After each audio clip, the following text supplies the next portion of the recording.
Pelo sinal da Santa Cruz, livrai-nos Deus nosso Senhor dos nossos inimigos. Em nome do Pai, e do Filho, e do Espírito Santo. Amém. Meu Senhor e meu Deus, eu creio firmemente que estás aqui, que me vês, que me ouves. Adoro-te com profunda reverência. Peço-te perdão dos meus pecados e graça para fazer com fruto este tempo de oração. Minha Mãe Imaculada, São José, meu Pai e Senhor, meu anjo da guarda, intercedei por mim. E este ano de 2024, inclusive iniciando-se hoje com esta celebração do Domingo da Palavra de Deus, o Papa Francisco instituiu um ano de oração. Então, iniciando a partir de hoje, neste momento, o Papa está concluindo a celebração do Domingo da Palavra de Deus em Roma, e ele institui um ano de oração. Um ano de oração em preparação ao grande jubileu do ano de 2025, que vamos iniciar no próximo 24 para 25 de dezembro deste ano, celebrando os 2025 anos do nascimento de Cristo. Portanto, será um grande ano jubilar, o ano de 2025. Em todo o mundo, a Igreja celebrando os 2025 anos do nascimento do Senhor. Então, o Papa institui este caminho, este ano de oração. E exatamente a partir disso é que desde o início, desde o início deste ano litúrgico, se assim podemos dizer, desde o finalzinho do ano passado, há algumas semanas, nós já estamos refletindo a respeito da vida de oração. Nós estamos nas partes introdutórias a respeito de como rezar bem. Muitas pessoas nos perguntam, muitas pessoas nos pedem, como eu posso fazer melhor a minha oração? Como eu posso viver melhor a minha vida de oração? Saibam que esta não é só uma dúvida nossa, mas é também uma dúvida que permeava a vida dos discípulos de Jesus. Aqueles que estavam próximos a Jesus também tinham suas dúvidas de como fazer bem a oração. Tanto que eles pediram a Jesus: Senhor, ensina-nos a rezar. E a partir disto, Jesus ensina aos discípulos aquela que é a oração mais perfeita de todas, que é a oração do Pai Nosso. Então, estamos caminhando, estamos engatinhando neste processo e esperamos até o final deste ciclo de reflexões que estamos fazendo, oferecer ideais, oferecer passos para que a gente possa ter de fato uma vida verdadeira de oração. Nesse caminho, nós estamos colocando ao longo das últimas semanas alguns pressupostos que nos ajudam a fazer melhor oração. Primeiro nós falávamos sobre o recolhimento interior e exterior. Então as condições de oração interiores e exteriores para nos ajudar melhor. Depois nós falávamos da importância da sinceridade quando nós nos dirigimos a Deus, quando nós fazemos oração. Então a sinceridade também como um requisito importante na nossa oração. E hoje, dentro dessas condições de oração, eu gostaria de falar que quando nós rezamos, nós devemos ter no nosso coração a plena consciência que nós devemos detestar aquilo que ofende a Deus. Então este é o tema da nossa reflexão. Dentro das condições de oração, detestar aquilo que ofende a Deus. A gente já estava falando nas últimas semanas e repetindo para que a gente não perca isso de vista, que orar, que rezar é falar com Deus. É sempre um diálogo íntimo, um diálogo próximo com Deus. E a gente nunca deve perder isso de vista. Até o final dessas reflexões sobre oração, nós sempre vamos retomar, recordar isso. Que antes de qualquer coisa, a oração é este falar com Deus, é este dialogar com Deus. é este estar próximo a Deus. Mas, para que a gente possa fazer uma boa oração, para que a gente possa fazer um bom diálogo com Deus, essa conversa deve ser sempre, e nós já vimos isso, uma conversa de amor. Na realidade, toda a oração cristã sincera, ela deveria ser exatamente isso. Um intercâmbio de amor com Deus, uma manifestação do nosso amor a Deus. E portanto, essa troca de dons entre nós e Deus. Toda oração deveria ser isso, mas nem sempre nós conseguimos fazer isso. Por isso, como nós vimos na última semana, para que nós possamos fazer esse diálogo com Deus, nós precisamos da sinceridade. Mas agora façamos a nossa reflexão. Como é possível a gente ser sincero com Deus? Como é possível a gente dizer a Deus com sinceridade que nós o amamos, se a gente no nosso dia a dia, se a gente na nossa vida diária, na nossa vida cotidiana, não se importa, não dá atenção, fecha os olhos, não se importa com aquilo que de fato nos leva muitas vezes a ofender a Deus? Como é que a gente pode dizer que ama a Deus, mas a gente não se preocupa com os nossos atos, com os nossos gestos que ofendem a Deus, que nos afastam de Deus, que nos fazem sair dos planos de Deus, do caminho de Deus? Como é possível isso?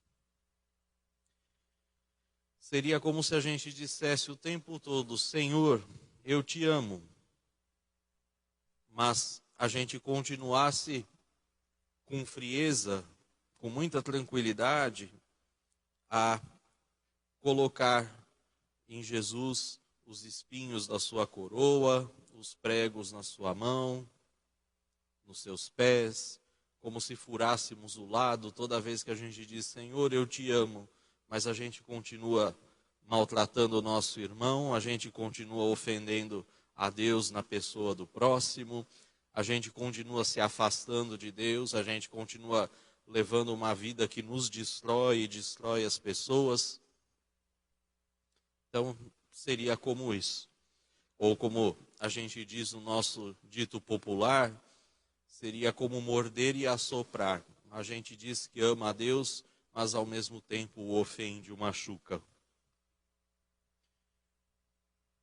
Quando a gente faz oração, quando a gente fala com Deus, a gente precisa de um grande esforço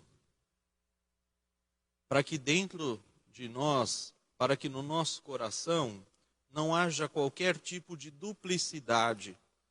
Jesus já falava isso. Antes de apresentar tua oferta no altar, se você tem alguma coisa contra o teu irmão, vai e se reconcilia com ele. Não é isso que Jesus nos ensina? Que para a gente fazer a nossa oração, a gente deve se reconciliar primeiro com Deus, se reconciliar primeiro com os outros. Então, portanto, não pode haver nenhum tipo de duplicidade na nossa vida quando a gente faz oração.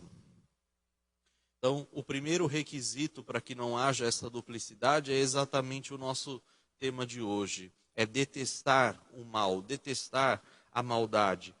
É procurar se comportar de forma disposta, de forma clara, de forma habitual, de tal forma que a gente, no nosso dia a dia, na nossa vida, sempre rejeite o mal, sempre rejeite o pecado. A gente sempre deve sentir no coração, e não só no nosso coração, mas também na nossa cabeça, um horror, uma aversão, um distanciamento de todo o pecado, de tudo aquilo que nos leva a fazer o mal. Sobretudo aqueles pecados que são mais graves. Mas a gente deve odiar, deve rejeitar, não só os pecados graves. Às vezes a gente ouve isso, eu não tenho nenhum pecado grave, eu não matei, eu não roubei, eu não me prostituí, enfim, as pessoas vêm com uma lista enorme de, eu não tenho tais pecados graves, então, eu não tenho pecado? E a gente se esquece, muitas vezes, daqueles que são os pecados que geram os maiores pecados, que são aqueles pecadinhos pequenininhos do nosso dia a dia, que a gente às vezes vai se acostumando. Eu sou assim mesmo. Quantas vezes a gente ouve isso? Eu sou assim mesmo, eu sou desse jeito, eu nasci assim, eu vivo assim.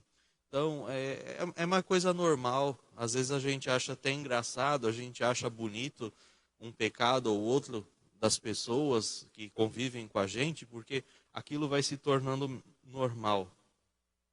Mas a gente também deve rejeitar essas coisinhas pequenas do nosso dia a dia.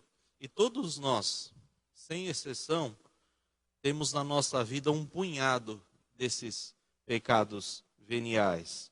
E é o que nós estamos tratando nessa reflexão. Nós não vamos falar das questões de pecados graves, de pecados mortais, mas chamar a nossa atenção, quando a gente faz oração, para estas situações que parecem pequenininhas, que parecem sem importância do nosso dia a dia.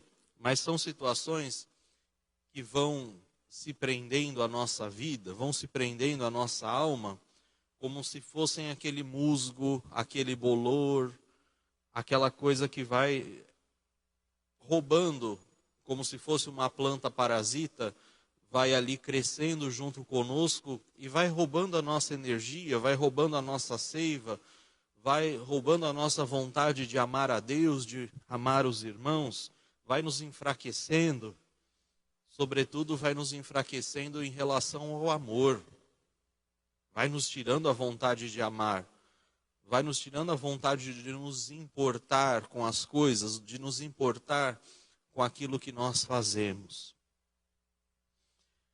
Se a gente fosse aqui fazer uma lista de pecados que nós chamamos pecados veniais, essa lista seria interminável. Mas vamos citar alguns que são os mais comuns, são os mais conhecidos. Então, por exemplo, aquelas irritações, aquelas impaciências, que parecem pequenas, em casa, no trabalho, mas que se repetem sempre. A gente fica irritado com aquilo sempre. A gente fica impaciente com aquilo sempre. Parece coisa boba, mas é habitual já. Quase toda hora a gente cai nessa irritação, cai nessa impaciência. Aqueles olhares, ou aquelas palavras, porque às vezes a gente não precisa dizer nada muito. Basta a gente, às vezes, dizer 2, 3 palavrinhas, basta a gente dar aquela olhada e a gente já é capaz de magoar as pessoas. Ou se não, no nosso dia a dia, as tantas e tantas vezes que a gente cede à preguiça de fazer aquilo que é importante, e a gente vai postergando, vai deixando para depois, vai deixando de lado. Então, a gente vai adiando aqueles deveres que são importantes, mas que, vamos fazer depois eu vejo isso. Ou senão, quando a gente, nessa preguiça, a gente começa a dedicar menos tempo às coisas de Deus, menos tempo à oração. Ou se não, os caprichos, quando a gente cede à gula, quando a gente exagera na alimentação, quando a gente exagera na bebida, quando a gente exagera naquilo que a gente gosta muito, quando a gente passa do limite, do necessário. Ou se não, acho que essa ninguém tem. aquela curiosidade, aquela vontade de saber o que está acontecendo na vida do outro, e a gente fica curioso e a gente quer saber, e aí depois a gente ainda tem aquela coisinha de comentar, de falar, de dizer, às vezes até com aquelas falsas palavras, eu estou tão preocupado, eu avisei tanto o fulano que não deveria fazer isso, que isso não deveria acontecer. Então a gente...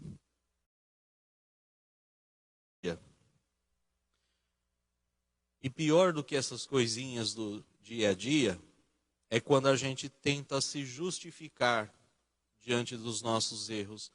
E aí a gente diz assim, poxa, mas só Deus é perfeito, só Deus não erra, eu não sou perfeito, ninguém é perfeito.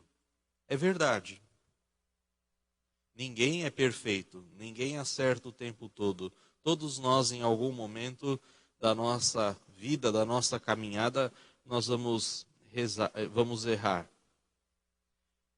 Mas é importante que a gente não confunda as nossas fraquezas, as nossas limitações, como eu disse, que são inevitáveis, todos nós, mais dia menos dia, vamos errar.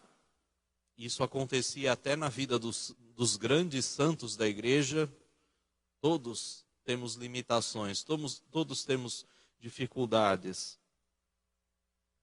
Mas há certas faltas, há certos erros, há certos vícios que a gente deveria evitar. Existem verdadeiros pecados veniais que, se a gente quisesse, se a gente pedisse a ajuda de Deus, isso poderia ser evitado.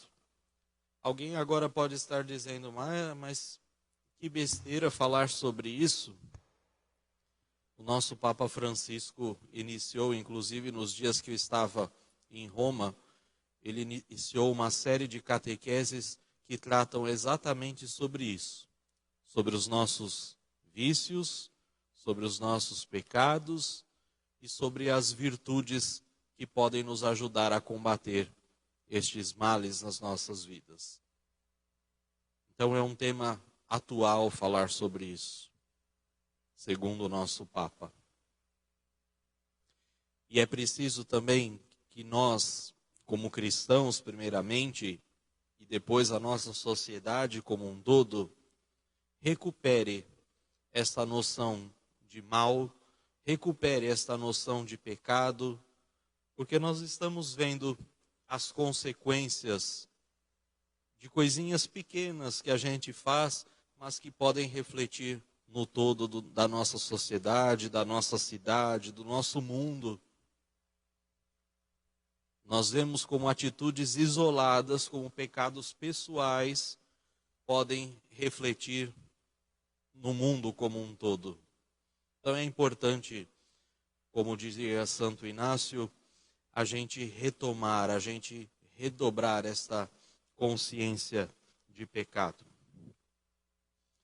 Jesus também vai nos lembrar inúmeras e inúmeras vezes que o primeiro mandamento e o mais importante é amar a Deus. Isso está lá no Evangelho de São Marcos, capítulo 12, versículo 30. O primeiro mandamento é amar a Deus com todo o coração, com toda a alma, com toda a mente e com todas as forças. E é por isso também que no livro do Apocalipse, São João vai dizer sobre a mágoa que os cristãos produzem no coração de Deus quando vivem com mediocridade, quando deixam-se contaminar por esses pecados do dia a dia de forma consentida. Então vai dizer São João: tenho contra ti que aferreceste o teu primeiro amor. Não achei as tuas obras perfeitas diante de meu Deus. Lá no capítulo 2 e 3 do Apocalipse de São João. Então, quando nós vamos fazer a nossa oração, a gente tem que ter muito claro esta consciência de que os pecados veniais, eles nos fazem muito mal à alma.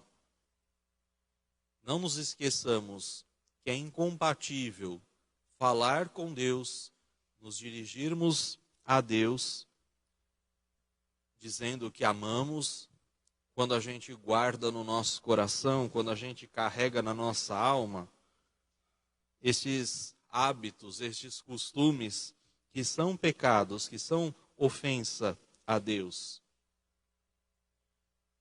Que muitas vezes são parentes muito próximos daqueles bofetões, daquelas cusparadas, daquelas ofensas, aquela coroa de espinhos que caíram sobre Jesus na sua paixão, na sua morte. Isso vai nos dizer São Paulo lá na primeira carta aos Coríntios. Então, o que nós devemos fazer, o que podemos fazer para que, de fato, quando a gente disser, Senhor, eu te amo, essas palavras, de fato, sejam sinceras, sejam verdadeiras. Nas próximas reflexões, nas próximas semanas, nós vamos comentar várias formas de fato, a gente manifestar este nosso amor a Deus. Mas vamos mencionar alguns desses passos que nos ajudam a ir reparando na nossa alma essas práticas, esses costumes que vão se tornando cada vez mais habituais. O primeiro deles, que não está fora de moda, a confissão frequente. A igreja nos pede que a gente se confesse ao menos uma vez ao ano. Ao menos uma vez ao ano. Mas podem ser mais. Podem ser mais. Então, a confissão frequente. Não está fora de moda pedir perdão a Deus. Porque a gente não perdeu o costume, não perdeu a moda de ofender a Deus. Por isso continua muito atual a necessidade da nossa reconciliação com Deus. Então, a confissão frequente, ela nos ajuda, até mesmo nesses pecados mais simples. Ela nos ajuda. Outra prática que nos ajuda bastante, e é uma prática diária, que nós deveríamos, como cristãos, fazer. Antes de colocarmos a nossa cabeça no travesseiro, a gente deveria fazer um bom exame de consciência. Uma boa conversa com Deus, recordando do nosso dia, recordando da nossa caminhada, e assim, aquilo que a gente precisa melhorar e acertar. Mas isso a gente vai falar nas próximas reflexões. Então, que nós possamos, através desta caminhada, reparar nessas coisinhas que nos ajudam a nos aproximar verdadeiramente de Deus na nossa oração. Amém.